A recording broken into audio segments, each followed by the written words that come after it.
சூரியன் வந்து சரியான இடத்துல இல்ல. அப்ப சூரியன் நமக்கு சப்போர்ட் இல்லன்னா, அவங்களுக்கு என்ன நடக்கும்? அதே சூரியன் நல்லா இருந்தா என்ன நடக்கும் சார்? சூரியனோட சப்போர்ட் கம்மியா இருக்கு நமக்கு அப்படின்னா, அப்பாவுக்கும் நமக்குமான ஒரு அண்டர்ஸ்டாண்டிங் கம்மியா போயிடும். சூரியன் தான் மத்த எல்லா பிளானட்டையுமே கண்ட்ரோல்ல வச்சிருக்கு இல்லையா? அப்ப நம்மள கண்ட்ரோல்ல வச்சிருக்கிறது யாரு? அரசியல்வாதிகள் இல்லைங்களா? அரசு அதிகாரிகள். அப்போ ஒரு அரசு அதிகாரியாவோ, அரசியல்வாதியாவோ ஆகணும்னா என்ன? சூரியன் கதிர் நல்ல மாதிரி விழுந்திருக்கணும். சூரியன் தான் மற்ற பிளானட்ஸை இயக்குது. அதே மாதிரி நம்ம உடம்பையும் இயக்குறது. குரு அப்படிங்கிறவர் நம்ம உடம்புல கொழுப்புகளுக்கு காரகன். சூரியனுக்கு அப்புறம் பெரிய பிளானட் எதுங்க? குரு தான் இல்லைங்களா? அப்ப நம்ம உடம்புல இருக்க மிகப்பெரிய உறுப்பு எதுங்க? கல்லீரல். அப்ப கல்லீரலுக்கு காரகன் வந்து குரு தான். சரிங்களா? அப்ப அங்க அடிக்கும் போது இங்கேயே அடிக்கும். அப்ப சந்திரன் வந்து நல்ல நிலைமையில இருந்தாங்க அப்படின்னா அம்மாவுக்கு உங்களுக்கு அண்டர்ஸ்டாண்டிங் நல்லா இருக்கும். அது போக இவங்க பிறந்த நேரம் அம்மாவுக்கு என்ன பலன்னு ஒரு 10% இருக்கும் இல்லையா? அது சூப்பரா இருக்கும். சுக்கிரன் அப்படிங்கிறது என்ன அப்படின்னு கேட்டா ஈர்ப்பு, கவர்ச்சி, ரசனை அந்த மாதிரி சொல்றோம். இப்ப நம்ம உடம்புல அந்த மண்ணீரல்னு சொல்றோம் இல்லையா? அதுதான் சுக்கிரன். அப்ப சுக்கிரன் இவங்க ஜாதகத்துல வீக் ஆகும் பொழுது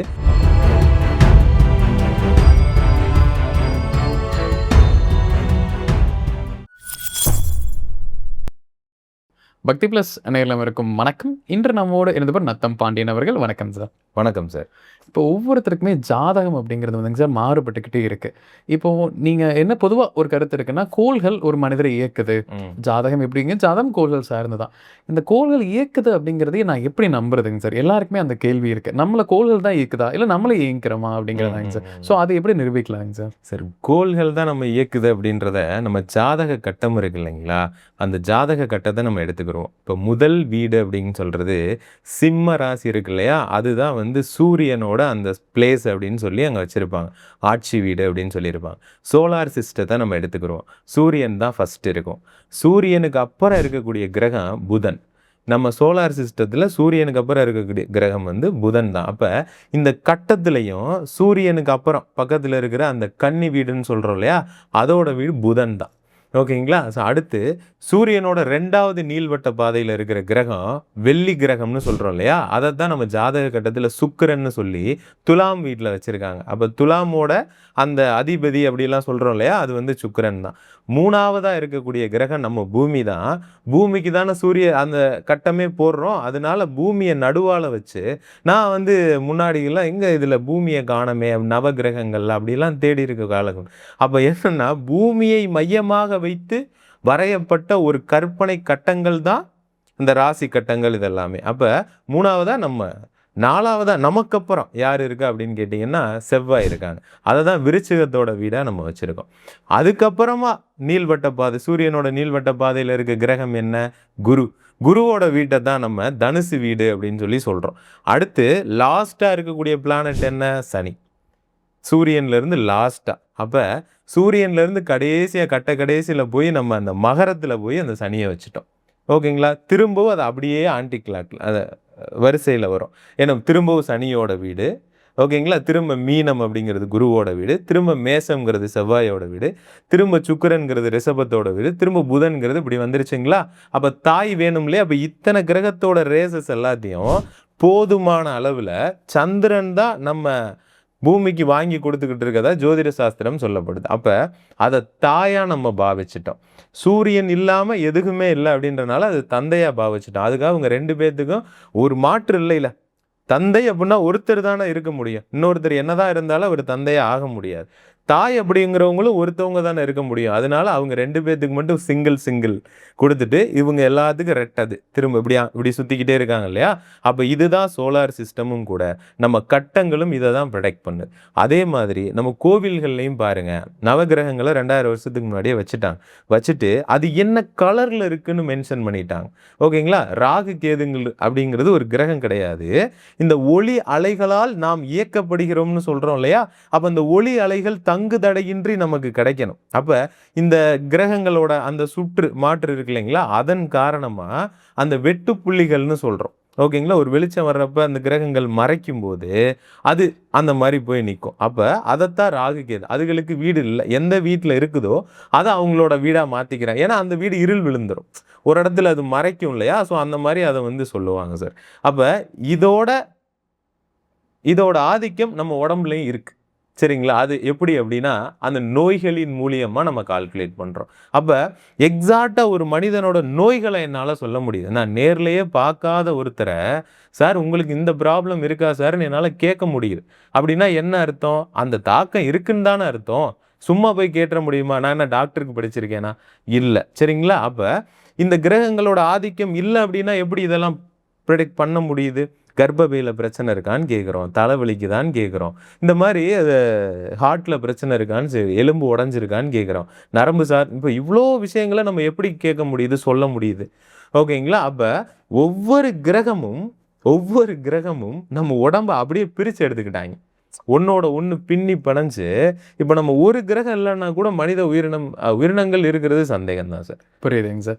இப்ப நீங்க நம்ம கதிர்வீச்சுகள்லாம் ஒருத்தருடைய ம், வாழ்க்கைய ம், ம், தீர்மானிக்குது. ம், இப்போ உதாரணத்துக்கு ஒரு ஜாதகத்த சூரியன் வந்து சரியான இடத்துல இல்ல. ம். அது வந்து பல்வேறு சூரியனோட கதிர் நெகட்டிவா வந்துருச்சுன்னு வச்சுக்கிறோமே, அப்படி கண்டிப்பாங்க வச்சுக்கிறோம் சார். இல்லையா? அப்ப சூரியன் நமக்கு சப்போர்ட் இல்லன்னா, ம், அவங்களுக்கு என்ன நடக்கும்? ம், அதே சூரியன் நல்லா இருந்தா என்ன நடக்குங்க ம். சார்? சூரியனோட சப்போர்ட் கம்மியா இருக்கு நமக்கு அப்படின்னா, அப்பாவுக்கும் நமக்குமான ஒரு அண்டர்ஸ்டாண்டிங் கம்மியா போயிடும். First one.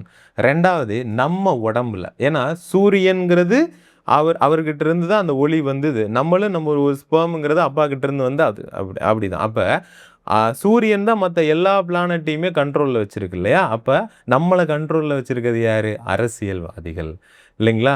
அரசு அதிகாரிகள். அப்போ ஒரு அரசு அதிகாரியாவோ, அரசியல்வாதியாவோ ஆகணும்னா என்ன? சூரியன் கதிர் நல்ல மாரி விழுந்திருக்கணும். ஓகேங்களா? அப்ப ரெட்டப்படைன்னு சொல்லுவோம். அந்த மாரி விழுகிறப்ப ஃபினான்சியலா சூப்பரா எல்லாம் போயிடும். ஒத்தப்படை அப்படின்னு வர்றப்ப வந்து அகம் சார்ந்த விஷயங்கள் எல்லாத்துக்கும் நல்லபடியா போயிரும். இப்ப இந்த 8, 12ங்கிற ஒரு மறைவு ஸ்தானங்கள இங்க முறைப்படி தொடர்பு கொண்டது. அத தான் நாங்க கெட்டு போகுதுன்னு சொல்றோம். நீசம் அந்த மாரி விஷயங்கள நாங்க சொல்லல. ஏன்னா நம்ம மெத்தடுங்கிறது வேற. அப்ப நம்ம உடம்புல எந்த பார்ட்ஸ்ல உட்கார்ந்து கெடுதோ அங்க அடிக்கும். அப்ப சப்போஸ் 1வது பார்ட்ல உட்கார்ந்து கெட்டு போயிருந்துச்சுன்னா தலை உடைஞ்சிருக்கும். மூளையோட செயல்பாடுல பஞ்சாயத்து வந்திருக்கு. சப்போஸ் 2ல உட்கார்ந்து கெடுது 2வது கட்டத்துல அப்படின்னா நான் முகம்னு சொல்லிட்டேன் இல்லையா? இந்த தாடை உடையிறது, அப்புறம் அந்த கண்ணாடி போடுவாங்கல்ல ரொம்ப ப்ராப்ளம்ஸ் வர்றது, மாறு கண்ணு தெரியாம போறது அந்த மாதிரி. 3ல உட்கார்ந்து கெடும் பொழுது ஷோல்டர் பெயின் இருக்கு இல்லையா? அந்த இங்க இறங்கிக்கிச்சுங்க, உடைஞ்சிருச்சு, கை உடைஞ்சிருச்சு. ஏன்னா 3ஆம் பாவம்ங்கிறது கைகள் அப்படின்றத பார்த்தேன். 4ஆம் பாவத்துல உட்கார்ந்து கெடும்போது நெஞ்செலும்பு ஏதாவது ஆக்சிடென்ட்ஸ் இந்த மாதிரி ஏதாவது பண்றப்ப இந்த எலும்புகள்ல பாதிப்பு வந்துரும். அதே 5ஆம் பாவத்தை சொல்லிட்டேன், இதயம் சொல்லிட்டேன். சூரியனோட காரகங்கள் நம்ம உடம்புல இதயம், எலும்பு, மூளை. சரிங்களா? இது 3மே நமக்கு ரொம்ப முக்கியம். சரிங்களா? அப்ப சூரியன் தான் மத்த பிளானட்ஸை இயக்குது. அதே மாரி நம்ம உடம்பையும் இயக்குறது சூரியன் தான். அப்ப முதுகெலும்பு இல்லாட்டி யோசிச்சு எலும்பு இல்லாட்டி யோசிச்சு பாருங்க. சட்டுன்னு கீழ விழுந்துரும். அப்ப சூரியனோட கதிர் வீக்கா இருக்கும்போது இங்க கால்சியம் குறைபாடே இருக்கும். நான் சொல்லியிருந்தேன் இல்லையா? 11ஆம் பாவத்துல விட்டமின்கள்லாம் பார்ப்போம்னு சொல்லிட்டு. அப்ப அந்த மாரியானதெல்லாம் அதுல வந்துரும் சார். அப்ப கால்சியம் அப்படிங்கிறதையும் நம்ம சூரியனோட ஒரு காரகமா எடுத்துக்கிறோம். அப்ப போன்ல ப்ராப்ளம் வர்றது, மூளையில பிரச்சனை வர்றது, இதயத்துல பிரச்சனை வருது. இந்த 3மே சூரியனோட காரகம்.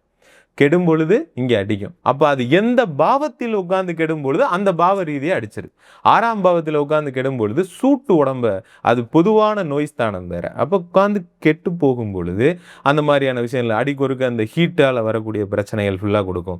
7ல உட்கார்ந்து கெடும்போது இந்த முதுகெலும்பு சார்ந்த விஷயங்கள், 8ல உட்கார்ந்து கெடும்போது இந்த தந்தைக்கும் பிரச்சனைகள், அரசாங்கத்தால் தண்டனைகளை அனுபவிக்கிறது அந்த மாதிரி பிரச்சனைகள். அப்புறம் 9ல உட்கார்ந்து கெடும் பொழுது இந்த முதுகெலும்பு அந்த கீழ அந்த ஜாயிண்ட் உட்கார இடம் இல்லைங்களா? அங்க அந்த பிசங்கிக்கிச்சு இதெல்லாம் சொல்லுவாங்க. அந்த மாரி விஷயங்கள் நடக்கிறது. 10 தொடை பகுதியில எலும்பு ஏதாவது கிராக் ஆகுறது. 11ங்கிறது முழங்காலுக்கு கீழ அந்த எலும்பு உடையிறது இல்லையா? அதுவும் பாதம் அதே மாரி சேம் அதே தான். அப்ப ஒரு பிளானட் எங்க அதையும் நாங்க எக்ஸாக்ட்டா இப்ப கழுத்துக்கு மேல பிரச்சனை, காலுக்கு மேல பிரச்சனைங்கிறத தாண்டி இந்தந்த பார்ட்டுன்னு எடுத்து குடுத்துட்டேன். ஓகேங்களா? இன்னும் சில கிரகங்கள் கேளுங்க. நான் எந்தெந்த பார்ட் நம்ம உடம்புல ஆதிக்கம் பண்ணுங்கிறத சொல்றேன். கட்டாயமாங்க சார். இப்போ அடுத்த கிரகம் ம். நம்ம பொசிஷன் படி பார்க்கும்போது ம். புதன் இருக்குங்க சார். ம். இப்போ புதன் வந்து ம். நம்மளுடைய ஜாதகத்துல வீக்கா ம். இருக்கு அப்படின்னா சரிங்க என்ன சார். மாரி வரும்? அதே ஸ்ட்ராங்கா இருந்தா என்ன நடக்கலாம்? சரிங்க சார். புதன் அப்படிங்கிறது தகவல் தொடர்புக்கு காரகன். ஓகேங்களா? அப்ப புதன் அப்படின்னா ஸ்பீடு பிளானட். சூரியன 88 நாட்கள்லயே சுத்தி வரக்கூடிய ஒரு பிளானட் புதன். அப்ப புதனோட ஆதிக்கம் நல்லா இருக்கும் ஒருத்தன் என்ன பண்ணுவான்னா, நல்ல ஆக்டிவா இருப்பான். துரு துரு துரு துருன்னு இருப்பான். அப்போ பாருங்க ஸ்பீடாக இருப்பான், ஆனால் ஒல்லியாக தான் இருப்பான். புதனோட பிளானட் ரொம்ப சின்ன பிளானட் தான் அது இல்லைங்களா? அப்போ ஒல்லியான அமைப்பு உள்ள ஒருத்தனை பாருங்க, ஒரு 10 மாடி ஏறிட்டு போயிட்டு வர சொன்னா கூட டக்கு டக்குன்னு போயிட்டு டக்கு ஸ்பீடாக இருக்கான் இல்லையா? அப்போ என்ன நரம்பு மண்டலம் நல்லா செயல்படுது, சாப்பிட்ட சாப்பாடெல்லாம் பிளட் வழியாக எல்லாமே போய் கிளியராக போயிடுது இல்லையா? துரு துருன்னு இருக்காங்க இல்லையா? அந்த விஷயம். அப்போ சப்போஸ் இந்த புதனோட பாதிப்பு இங்கே வரும் பொழுது நரம்பு பிரச்சனைகள் வரும்.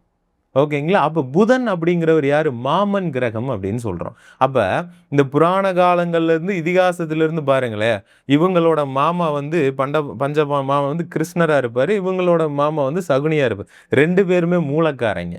அப்ப மாமனோட காரகமா இதனாலதான் அவங்க வந்து புதனை வச்சிருக்காங்க. அப்ப புத்திசாலி, ஓகேங்களா, அறிவாளி, சூழ்நிலைக்கு ஏத்த மாதிரி தன்னை மாற்றிக்கொள்ள கூடியவர், நெளிவு சுழிவு தெரிஞ்சவர் அப்படின்னு அர்த்தம். அப்போ ஒரு அறிவாளியா, புத்திசாலியா, கல்வியில் சிறந்து அந்த மாதிரி. சப்போஸ் கெடும் பொழுது ஞாபக மறதி, பட்டு பட்டுன்னு கோவப்படுறது, முன்கோபம் வர்றது, நரம்பு அடிக்க ஒருக்க ப்ராப்ளம், சோர்ந்து வரும். ஓகேங்களா? அது இன்னும் கெடும் பொழுது சில பாவங்கள்லாம் துரித கழிதம்லாம் போகுது இல்லையா? அந்த மாதிரி விஷயங்களை கூட இந்த புதன் தருவார். கண்டிப்பாங்க. ஸோ அப்போ கெடும் பொழுது நம்ம உடம்புல இந்த பாதிப்பு இருக்க போகுது, நம்ம கேட்க போறோம். கேட்கும்போது ஆமா இல்லைன்னு அவங்க சொல்லுவாங்க. கண்டிப்பாங்க சார்.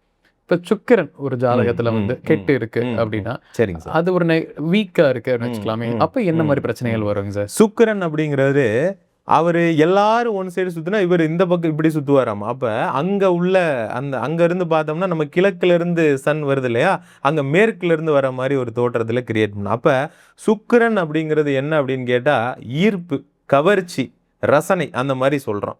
இப்ப நம்ம உடம்புல அந்த மண்ணீரல்னு சொல்றோம் இல்லையா, அதுதான் சுக்கிரன். சரிங்களா? அப்ப ஆனா இந்த சுரப்பிகள்லாம் இருக்கு இல்லையா, ஹார்மோன் சுரக்குது இல்லையா, அதுதான் சுக்கிரனா நம்ம வந்து எடுத்துக்கிறணும். அப்ப இந்த சுக்கிரன் கெட்ட நிலையில் இருக்கும் பொழுது மனைவியாவும் அவங்கள தான் பாவிக்கிறோம். அது சுக போகத்துக்கு காரகனா சொல்றோம். அப்ப சுக்கிரன் இவங்க ஜாதகத்துல வீக் ஆகும் பொழுது மனைவியோட வாழ்ற வாழ்க்கை மிஸ் அண்டர்ஸ்டாண்டிங்கில் போயிடும். ஸோ அதை பார்த்து தான் நம்ம கன்சல்ட் பண்ணுறோம். அது போக மண்ணீரல் அது சார்ந்த பிரச்சனை, சுகர் இருக்கு இல்லைங்களா, அது அந்த இன்சுலின் சுரப்பு அந்த ரீசன்னால அது வரும். ப்ளஸ் ஹார்மோன்கள் சிலருக்கு வந்து உணர்வுகள் கம்மியாக வருது இல்லையா, ஸோ அந்த மாதிரி உணர்வுகள் ரொம்ப அதிகமாகவும் போகுது இல்லையா, அதுக்கெல்லாம் காரகன் இந்த சுக்கிரன் தான். ஸோ உதடு, மண்ணீரல் இதெல்லாம் சுக்கிரனோட காரகம், மண் சக்தி.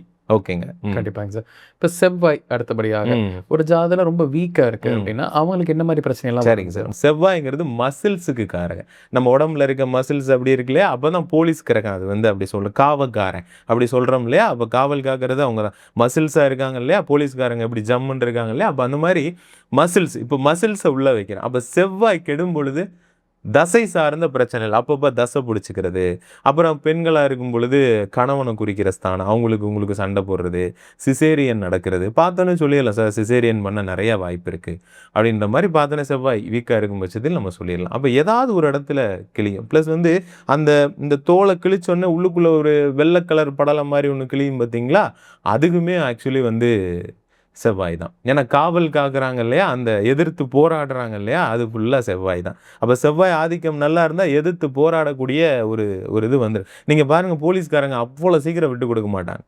என்னைக்காவது ஒரு கை பார்த்து செவ்வாய் அவ்வளோ சீக்கிரம் வந்து வீழ்த்தவே முடியாது. ஓகேங்களா? ஸோ அந்த மாதிரி செவ்வாய் தசைகளை வச்சு பின்னியாச்சு. அப்போ அங்கே பாதிப்பு ஏற்படும் பொழுது இங்கேயும் பாதிப்பு ஏற்படுது. நல்லா இருக்கும் பொழுது நல்ல பலன்கள். இப்ப அடுத்தபடியாக குரு, எல்லாருக்குமே தெரியும் சுப கிரகம் அப்படிங்கிறது குரு. இப்ப குரு வந்து ஒரு வேளை ஜாதகத்துல வீக்கா இருக்கு அப்படின்னா அவங்களுக்கு என்ன மாதிரி பிரச்சனை வருங்க சார்? குரு அப்படிங்கிறவர் நம்ம உடம்புல கொழுப்புகளுக்கு காரகன். சரிங்களா? குரு அப்படிங்கிறது நம்ம உடம்புல இருக்க கொழுப்புகளுக்கு காரகன். அது போக சூரியனுக்கு அப்புறம் பெரிய பிளானட் எதுங்க? குரு தான் இல்லைங்களா? அப்ப நம்ம உடம்புல இருக்க மிகப்பெரிய உறுப்பு எதுங்க? கல்லீரல். அப்ப கல்லீரலுக்கு காரகன் வந்து குரு தான். சரிங்களா? அப்போ அங்கே அடிக்கும்போது இங்கேயே அடிக்கும். அப்போ சிலர் நல்ல ட்ரிங்க்ஸ் சாப்பிட்டுக்கிட்டே இருப்பாங்க, அவங்களுக்கு ஒன்றுமே ஆகாது. சும்மா எந்த கெட்ட பழக்கம் இல்லாதவங்களுக்கு இதாகும் இல்லையா, அப்போ இந்த இதனால தான். ஓகேங்களா? குரு நல்லா இருக்காரு அப்படின்னா இங்கே நல்ல பலன். நல்லா இல்லாட்டி ரொம்ப குண்டாகிறாங்க இல்லையா, வெயிட் போட்டு அதன் ரீதியாக சங்கடம். குரு அப்படின்னா மரியாதை. அப்போ ரொம்ப குண்டானா அவமரியாதையாக நம்ம ஃபீல் பண்ணுறோமா? நல்லா பாருங்கள், ஒரு வயிறு பெருசாக அப்படி விழுந்து கொலன்னு இருக்கப்போ அந்த குருவோட சேஃப்லேயே இருக்கும். ஸோ வயிற்றுக்கு காரகன் வந்து குரு தான். சரிங்களா? அப்போ நல்லா இருந்தால் ஓகே, நல்லா இல்லாத பட்சத்தில் ரொம்ப அந்த கொழுப்பு. அப்போ நான் ஆரம்பத்திலே ப்ரிடிக்ட் பண்ணிடுறேன் சார், குரு கொஞ்சம் வீக்காக இருக்க மாதிரி இருக்குது, கொஞ்சம் அந்த உடம்பு போட விடாமல் பார்த்துங்க, எக்ஸசைஸ் பண்ணி அப்போ அந்த அந்த அந்த ஒரு இது வந்துருச்சுனாலே அப்படியே சரி பண்ணி போயிடுவாங்க. ஸோ அதை கைட் பண்ணிக்கலாம். ப்ளஸ் கர்ப்பப்பை பெண்களுக்கு, ஆண்களுக்கு உயிரணு, சரிங்களா? சுக்கிரன் பார்த்தோம் இல்லையா, அது வெறும் விந்தணு மட்டும்தான். ஓகே, இல்லை ஈர்ப்பு கவர்ச்சி. அப்போ யார் மேலே ஈர்ப்பு கவர்ச்சி? மனைவி மேலே. அதனால தான் சுக்கிரனை மனைவிக்கு காரகமாக நம்ம எடுத்துக்கிறோம். அப்போ ஸ்பெர்ம் யார் மனைவிக்கு ஊதம் அது. அப்போ அதில் இருக்கக்கூடிய உயிரணு குரு. இப்போ தெரியுதா குழந்தைக்கு ஏன் குருவா காரணம்னு சொல்கிறோம்? அப்போ அந்த குருவோட நிலைப்பாடை வச்சு இவருக்கு ஸ்பெர்ம் எப்படி இருக்குன்னு சொல்லிட்டு போயிடலாம், யாருக்கு பிரச்சனை இருக்குன்னு சொல்லிட்டு போயிடலாம். ஓகேங்களா? அந்த ஸ்பெர்ம் என்ன கண்டிஷனில் இருக்குது, நிறையா இருக்க எடுத்து கொடுத்துட்டு போயிடலாம். இப்போ அடுத்தபடியாக சனி, ஒரு ஜாதகத்தில் வந்து சனி வந்து கொஞ்சம் வீக்காக இருக்காங்க அப்படின்னா எந்த மாதிரிலாம் உடல்நல பிரச்சனைகள் உருவாகுங்க சார்? சரிங்க சார். சூரியன்லேருந்து லாஸ்ட் பிளானட்டு சனி. எலும்புங்கிறது சூரியன்னா லாஸ்ட்டாக நமக்கு இருக்கக்கூடியது தோல். அப்போ இந்த தோலுக்கு காரகன் சனி. ஓகேங்களா? தோலுக்கு காரகன் சனிங்க. முடிக்கு காரகன் சனிங்க. அது போக சனியோட ஒன்லைன் என்னென்னா ஆயுள் காரகன்னு சொல்லுவாங்க. ஏன் அதை சொல்கிறாங்கன்னா, நம்ம உடம்புல இருக்கக்கூடிய கழிவு பொருளை வெளியேற்றுற வேலையை சனி பார்க்கும். உடம்புல கழிவு பொருள் என்னைக்கு தேங்குதோ அன்றைக்கி நம்ம இறந்துருவோம், இல்லைங்களா? சுத்தக்காரகனுங்க சனி. பியூர் சுத்தக்காரகன், நல்ல மனுஷங்க. இருக்க பிளானெட்டில் எனக்குள்ள ரொம்ப பிடிச்ச பிளானட் அவர் தான். அப்போ நம்ம முன்னோர்கள்லாம் பார்த்திங்கன்னா ஒருத்தவங்க இறக்க போகிறாங்க அப்படின்னா அவங்களுக்கு 2 நாளைக்கு மோஷன் போகிறதெல்லாம் நின்றும். கிராமங்கள்லாம் முன்னாடி ரொம்ப வயசானவங்கலாம் இருப்பாங்க இல்லையா, அப்போ சொந்தக்காரவங்களுக்குலாம் சொல்லி விட்ருவோம், ஏன் 2 நாளாக மோஷன் எதுவும் போகலை, சனி தன்னோட வேலையை நிப்பாட்டிட்டாரு. தோல் என்ன செய்யுது, கழிவை பூரா வெளியேற்றுதா வேர்வை மூலியமாக? சிறுநீரகம். ஓகேங்களா? அப்போ சனி கெடும் பொழுது உடல் சுத்தமின்மை ஏற்படும், உடலில் கழிவு பொருள் தேங்கும். ரெஸ்ட் ரூம் போகிறதுல பிரச்சனை இருக்கா சார்னு கேட்பேன். சிறுநீரகத்தில் கல் வந்துச்சா சார்னு கேட்பேன். ஆமாம் சார் அப்படின்னு சொல்லுவாங்க. அப்போ ரெஸ்ட் ரூம் ஒழுங்காக போகாமல் போகும், கழிவு பொருள் தங்கும், அதன் ரீதியாக நோய்கள் வரும். அப்போ சனி ஆரோக்கியமாக இருந்தால், சனி நல்லா இருந்தால் 67 வயசில் ஒருத்தர் கால் பண்ணார், சார் எந்த பிரச்சனையும் இல்லாமல் நான் ஜிம்முக்கு போகிறேன், ஸ்விம் போகிறேன், சூப்பராக இருக்கேன்னார். பார்த்தா அவருக்கு சனி தசை, சனி சூப்பராக இருக்குது, ஒற்றைப்படையில் இருக்குது, 1-5-7-11 சம்திங். ஸோ எனக்கு ரொம்ப ஆச்சரியமாக இருக்குது. சனி தாங்க, சனி எப்படி இருக்கான்னு பார்த்தாலே இந்த ஆயில் அப்படி எப்படி வாழலான்றது தெரிஞ்சு போயிருங்க. ஸோ வந்து கெடும் பொழுது தான் கொஞ்சம் ஒரு சில மோசமான விலைகளை கிடையாது. ஆனால் சனினாலே கெட்டவன் தான் சொல்லி வைக்கிறாங்க, சரிங்களா? அப்படி கிடையாதுங்க. குருனா நல்லவரும் இல்லை. குழந்தை இல்லாதவங்களுக்கு யோசிச்சு பாருங்க, குரு மாதிரி மோசமானவர். அப்போ சனி அப்படிங்கிறது 7.5 சனி அப்படிலாம் சொல்கிறாங்க இல்லையா? சனி திசையில் சனி புத்தியில் வீடு கட்டி எத்தனை பேர் நல்லா வந்திருக்காங்க தெரியுங்களா? சனி சுத்தமான நல்லவருங்க. அப்போ நம்ம உடம்புல சனியோட இரும்பு, நம்ம உடம்புல இருக்க இரும்பு சத்து ஹீமோக்ளோபின் இருக்கு இல்லையா, அதுவுமே சனி தான். அப்போ அங்கே அடிக்கும். ஸோ இது வீக்காக இருக்கும் பொழுது அந்த சோர்வு, டயர்டாகிக்கிறது, இந்த மாதிரி விஷயங்கள்லாம் ஏற்படும். ஏன்னா சனிங்கிறது மந்தம், லாஸ்ட்டாக சுற்றுது இல்லையா, 30 வருஷம். நான் சொன்னேன் புதன்கிறது ஸ்பீடு. அப்போ சனி லாஸ்ட்டாக வரனால அது ஒரு மந்தம். அப்போ சனி நிறைய ஆதிக்கம் இருக்கும், கொஞ்சம் ஸ்லோவாக, கொஞ்சம் மந்தமாக, கொஞ்சம் சோம்பேறித்தனமாக இருப்பாங்க. ஸோ இதுதான். ஆனால் சுத்தம் பார்ப்பாங்க சிலர், ஒற்றைப்படையில எல்லாம் இருந்துச்சுன்னா. அடுத்ததாக சந்திரன், ஒரு ஜாதகத்தில் வந்து உங்கள் முறைப்படி வந்து சந்திரன் கொஞ்சம் வீக்காக இருக்குன்னா என்ன பலன், அதே கொஞ்சம் ஸ்ட்ராங்காக இருந்துச்சுன்னா என்ன மாதிரி பலன் கொடுக்குங்க? சந்திரன் வந்து நல்ல நிலைமையில் இருந்தாங்க அப்படின்னா அம்மாவுக்கு உங்களுக்கு அண்டர்ஸ்டாண்டிங் நல்லா இருக்கும். அது போக இவங்க பிறந்த நேரம் அம்மாவுக்கு என்ன பலன்னு ஒரு 10% இருக்கும் இல்லையா, அது சூப்பராக இருக்கும். அது போக இவர் ஹோட்டல் பிஸ்னஸ்ஸு, காய்கறி பிஸ்னஸ்ஸு, இந்த மாதிரி டிரான்ஸ்போர்ட்டு இது கூட கொஞ்சம் கவர் ஆகும். அப்போ இவ்வளோ விஷயங்கள் வந்து சந்திரன் நல்லா இருக்கும் பொழுது பண்ணலாம். பெரிய பெரிய ஹோட்டல், ஏன்னா சமைத்த உணவு அப்படிங்கிறது நீர் இல்லாமல் ஒன்றுமே பண்ண முடியாது இல்லையா. வாட்டர் சம்மந்தப்பட்ட பிஸ்னஸஸ், இந்த வாட்டர் கேன்லாம் வச்சு பிஸ்னஸ் பண்ணுறாங்க இல்லையா, அவங்களுக்குலாம் சந்திரன் நல்ல நிலமையில் இருக்கும். சப்போஸ் வீக்காக இருக்குது, கெட்டு போகுது அப்படின்னா நம்ம உடம்புல பிளட், ரத்தத்துக்கு காரகன் சந்திரன் தான். அப்போ அது என்னவா மாறும், பிளட் ப்ரெஷர், அந்த மாதிரி விஷயங்கள்லாம் வருது இல்லையா. ஸோ அந்த அனோமியா அதெல்லாம் சொல்கிறாங்க, சளி தொந்தரவு, அந்த மாதிரியான நீர் சம்மந்தப்பட்ட ப்ராப்ளம்ஸ். இப்போ 12 உட்காந்து கெட்டு போகுது அப்படின்னா கால் வீங்கிக்கிறோம், எனக்கு கால் வீங்கி செருப்பு போட முடியல அப்படிலாம் சொல்கிறாங்க இல்லையா, அந்த மாதிரியான நான் கேட்டுறேன், அம்மா கால் இது வீங்குதா, ஏஜை பார்த்து. ஸோ கண்டிப்பாக அவங்களுக்கு வந்து சந்திரன் அங்கே இருக்கும். அதை கேட்கும்போது ஆமாம் சார் அப்படின்ற மாதிரி சொல்லுவாங்க சார். இப்போ அடுத்தபடியாக ராகு, இப்போ ராகு வந்து ஒரு உங்கள் முறைப்படி ஜாதத்தில் ஒரு கொஞ்சம் வீக்காக இருக்குது அப்படின்னா என்ன மாதிரி பிரச்சனை கொடுக்குங்க சார்? ராகு அப்படின்னா சார் உடல் ரீதியாக நம்ம ஃபஸ்ட்டு பார்த்துடலாம். உடல் ரீதியாக ராகு அப்படிங்கிறது நுரையீரல், அது ஒரு கிரகம் கிடையாது, காற்று தான். அப்போ சுவாசம், ஓகேங்களா? அப்போ சுவாசத்துக்கு காரகன் நம்ம வந்து அவங்கள தான் எடுத்துக்கிறோம், நுரையீரலோட. அப்போ அங்கே அடிக்கும்போது நுரையீரல் சார்ந்த ப்ராப்ளம், டஸ்ட் அலர்ஜி, இந்த சென்ட்டெல்லாம் போட்டு அவங்களுக்கு பிடிக்காமல் போகிறது, அந்த மாதிரியான விஷயங்கள்லாம், மூச்சு திணறல் வர்றது, அந்த மாதிரி விஷயங்கள் வரும். பெருங்குடல், ராகுக்கு எதை பாம்புன்னு சொல்கிறோம் இல்லையா, நம்ம வகுத்துக்குள்ளே இருக்கிற பெரிய பாம்பு ராகுங்கிறது பெருசுன்னு சொல்ல பெருங்குடல். பெருங்குடல் ஆர் நுரையீரல், சுவாசம், ராகு. அடுத்தபடியாக இறுதியாக கேதுங்க சார். கேது வந்து உங்க முறைப்படி வீக்கா இருக்கு அப்படின்னா எந்த மாதிரி எல்லாம் உடல்நல பிரச்சனை கொடுக்கும்? சரி சார். கேது அப்படிங்கிறவர் யாருன்னா அந்த இறப்பை இருக்கு இல்லைங்களா, அதுக்குள்ளே இருக்கு இல்லையா தண்ணி, அதுதான் கேது. அமிலம். ஓகேங்களா. அப்போ இந்த அமிலத்தில் அசிடிட்டி பிரச்சனை, ரொம்ப நாள் அது எது கழிச்சுக்கிட்டே இருக்க பிரச்சனை, சரிங்களா. அதுபோல் லாஸ்ட்டாக நம்ம விட்ட விஷயம் என்ன, சிறுகுடல். சிறுகுடல் கேது. சிறுகுடல் ப்ளஸ் வந்து அந்த அசிடிட்டி பிரச்சனை இல்லையா, மடங்கி விரியக்கூடிய அந்த ஆசன வாயின்னு சொல்கிறோம் இல்லையா, அந்த சுருங்கி விரிய அந்த ஆசன வாய், இந்த காது, இந்த மாதிரி விஷயங்களையெல்லாம் வந்து கேது கவர் பண்ணும். ஸோ இதில் ஏதாவது ஒன்று அடியாகும்போது உடல் ரீதியாக இந்த ப்ராப்ளம்ஸ் ஏற்படும். அது போக நுண்ணிய நரம்பு மண்டலம் கேது, அதை கெஸ் பண்ணவே முடியாது, சரிங்களா. அது எங்கே உட்காந்து கெட்டாலும் ஹாஸ்பிட்டலில் ட்ரீட்மெண்ட் கிடையாது, சரிங்களா. ராகு கேதுக்கள் வந்து கேதுங்கிறது உள் புற்றுநோய், அது சொல்கிறோம்ல, உள்ளுக்குள்ளேயே இருந்து கடைசியாக தெரிஞ்சு போடும் இல்லையா, அந்த மாதிரி. ராகுங்கிறது வெளி புற்றுநோய், அசிங்கப்படுத்துகிற மாதிரி வந்துடும், இப்படி கட்டியாக வர்றது, அந்த மாதிரி விஷயங்களை ராகு கேதுக்கள் கவர் பண்ணும். இப்போ கோள்கள் வந்து என்னென்ன மாதிரிலாம் பிரச்சனைகளை கொடுக்கும், கோள்கள் நல்லா இருந்தா என்ன, கெட்டு இருந்தா என்ன, இதெல்லாம் நம்ம விலாவரியாக பார்த்தோங்க சார். இப்போ இந்த பிரச்சனைகள் எப்படி ஒரு கோள்கள் நம்ம கொடுக்குதோ அதுக்கான தீர்வுமே இங்கே ஒளிஞ்சிருக்கும் இல்லைங்களா, அது என்னங்கிறத சொல்லுங்க சார். அதுக்கான தீர்வு, அதாவது ஜாதகம்ங்கிறதே எல்லாருக்கும் எல்லாவும் கிடைக்கணுங்கிறதுக்காக உருவாக்கப்பட்ட ஒரு விஷயந்தான், ஓகேங்களா. அப்போ அதை எப்படி அதற்கான தீர்வை நம்ம எடுக்கலாம், நான் ஃபஸ்ட்டே சொல்லிட்டேன், பிரபஞ்ச அலைகள் அப்படின்னு சொல்லிட்டேன். அப்போ எந்த பிரபஞ்ச அலைகள் நம்ம மேலே கம்மியாவோ ஆர் சம்திங் தவறாவோ படுது அப்படின்னா நமக்கு அந்த பிரச்சனைகள் வருது. அப்போ அந்த ரேசஸை வச்சு நம்ம சரி செய்யலாம் இல்லையா, முடிஞ்ச வரைக்கும் அதை வராமல் தவிர்த்துக்கலாம் இல்லையா. அதற்கான பரிகாரங்கள், அது எப்படி பண்ணணுன்ற விஷயங்களை நான் அடுத்த வீடியோவில் சொல்கிறேன் சார். நன்றி, வணக்கம் சார். வணக்கம் சார்.